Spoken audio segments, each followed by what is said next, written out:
ஒரு நேஷனல் ஹைவேல கார்ல போய்கிட்டு இருக்கிறீங்க. உங்க காரோட ஸ்பீடு 100 to 120 km/h அப்படிங்கிற ரேஞ்சில் இருக்குது.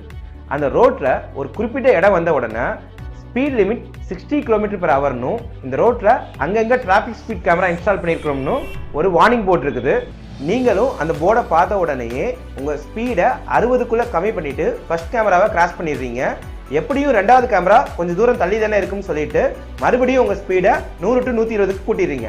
இப்போ ரெண்டாவது கேமராவை நெருங்கும் போது மறுபடியும் உங்க ஸ்பீடை 60க்கு என்ன பண்ணிடுறீங்க, கம்மி பண்ணிடுறீங்க. இப்படியே ஒவ்வொரு கேமராவை நீங்க கிராஸ் பண்ணும் போதும் உங்க ஸ்பீட் 60க்குள்ள இருக்கிற மாதிரி பார்த்துக்கிட்டு அந்த டிராவலை ஃபினிஷ் பண்ணிடுறீங்க. அடுத்த நாள் உங்களுக்கு நீங்க ஓவர் ஸ்பீடில் போயிருக்கீங்கன்னு சொல்லிட்டு ஃபைன் மெசேஜ் வந்திருக்குது. இப்போ உங்களுக்கு ஒரே கன்ஃபியூஷன், அது எப்படி நம்ம ஒவ்வொரு கேமராவை கிராஸ் பண்ணும்போதும் கரெக்டான ஸ்பீட் லிமிட்ல தானே போனோம், அப்புறம் எப்படி நம்ம ஓவர் ஸ்பீடில் போனதை கண்டுபிடிச்சாங்க? அதைத்தான் இந்த வீடியோவில் பார்க்க போறோம். இந்த டிராஃபிக் ஸ்பீட்